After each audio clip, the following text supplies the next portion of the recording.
સુરત આપ પક્ષ દ્વારા નીટની પરીક્ષાના ગોટાળાના મામલે કલેક્ટર સમક્ષ રજૂઆત કરી હતી અને નીટની પરીક્ષા ફરીથી યોજવાની માંગણી કરી ઉગ્ર રજૂઆત કરી હતી અને સરકાર સામે આરોપો કર્યા હતા।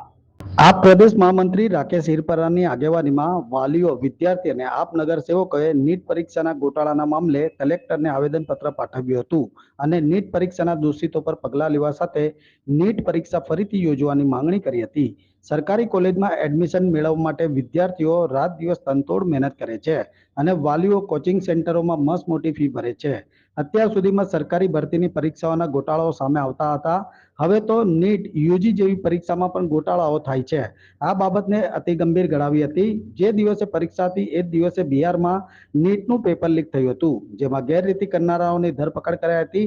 આથી નીટની પરીક્ષા ફરીથી લેવામાં આવે, અન્ય સક્ષમ સંસ્થાને પરીક્ષા આયોજનની જવાબદારી આપવામાં આવે તેમજ આ ઘટનાના દોષિતો પર કડકમાં કડક પગલાં ભરી ભવિષ્યમાં આવી ઘટના ન બને અને અગતરું આયોજન અને નીતિઓ બનાવવામાં આવે તેવી માંગ કરી સરકાર સામે આરોપ કરી રોષ દર્શાવ્યો હતો। मेरा नाम वैंसी पटेल है और मैंने इस नीट 2024 में दूसरी बार एग्ज़ाम दी है।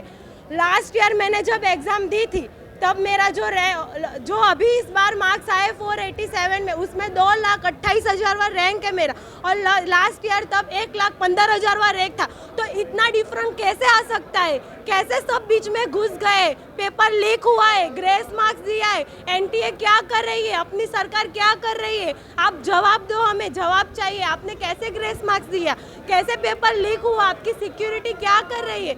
वैसे तो आप बहुत अच्छा ऐसे सेंटर पे हमारे सारे धागे निकाल देते हो, इयररिंग्स निकाल देते हो, कुछ भी नहीं चलाते हो और आपके अगले दिन ही सारे बच्चों को पेपर मिल जा रहा है। लाखों लाखों रुपए दे के पेपर दे रहे हो और सब ऐसे ही पेपर लेके एग्जाम दे रहे हो और हमारी तरह मेहनत करके जो बच्चे 600 प्लस मार्क्स जो ला रहे हैं उनको अब गवर्नमेंट सीट नहीं मिलने वाली है। तो आप हमें रीनीट दो और हमें न्याय दो। મારું નામ રાકેશ હિરપરા, પ્રદેશ મહામંત્રી આમ આદમી પાર્ટી ગુજરાત। નીટના ગોટાળા વિશે આમ તો હવે કોઈને કહેવાની જરૂર નથી। ભારતના તમામ નાગરિકો જાણે છે કે નીટનો કેવડો મોટો ગોટાળો થયો છે।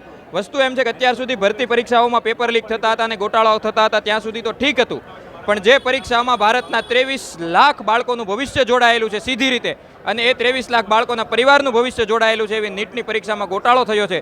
સરકાર મગનું નામ મરી પાડવા તૈયાર નથી, સરકાર પોતાનો દોષ સ્વીકારવા તૈયાર નથી। ખુલ્લે આમ પેપર લીક થાય છે। 720માંથી 720 માર્ક્સ 61 બાળકોને મળ્યા છે। ઉપરથી લઈને નીચે સુધી તમામ જગ્યાએ નીટની પરીક્ષામાં ગોટાળા થાય છે। ત્યારે આખા ભારતમાં આજે આમ આદમી પાર્ટી વિરોધ પ્રદર્શન કરી રહી છે। એના ભાગરૂપે સમગ્ર ગુજરાતમાં આજે વિરોધ પ્રદર્શન દ્વારા અમે માંગણી કરી રહ્યા છે ભારતના પ્રધાનમંત્રીશ્રીને કે નીટની પરીક્ષા રદ કરવામાં આવે, આ પરીક્ષાનું આયોજન ફરીથી કરવામાં આવે અને આ એનટીએ જેવી એજન્સી, જે ગોટાળેબાજ એજન્સી છે, એને આ આયોજનનું કામ ન આપવામાં આવે અને ભવિષ્યમાં આ પરીક્ષા સારી રીતે, સુચારુ રીતે, નિષ્પક્ષ રીતે, તટસ્થ રીતે અને પારદર્શી રીતે લેવાય એના માટેની માંગણી અમે ભારતના પ્રધાનમંત્રીશ્રીને કલેક્ટર મારફતે કરવા માટે આવ્યા છીએ। બાળકો સાથે ગંભીર ચેડા એટલે કે એક તરફ તો પ્રધાનમંત્રી 18 કલાક કામ કરવાના ફાંકા મારે છે અને જે બાળકોએ 18 કલાક કામ મહેનત કરીને એક વર્ષ સુધી પરીક્ષા આપી છે એની પરીક્ષાઓના પેપર ફૂટી ગયા। બિહારમાં જે દિવસે પરીક્ષા હતી એ જ દિવસે બિહારની સરકારે કૌભાંડીઓને પકડ્યા। ગોધરામાં આખું એક સેન્ટર પકડાયો અને સેન્ટર ચલાવવામાં ભાજપનો નેતા પકડાયો। એનો મતલબ એમ છે કે આ સાંઠગાંઠમાં ભાજપના નેતાઓ પણ પૈસા લીધા છે અને બાળકોનું ભવિષ્ય ખરાબ કર્યું છે। અમે એ મુદ્દે આજે વિરોધ કરવા માટે અહીંયા આવ્યા છીએ।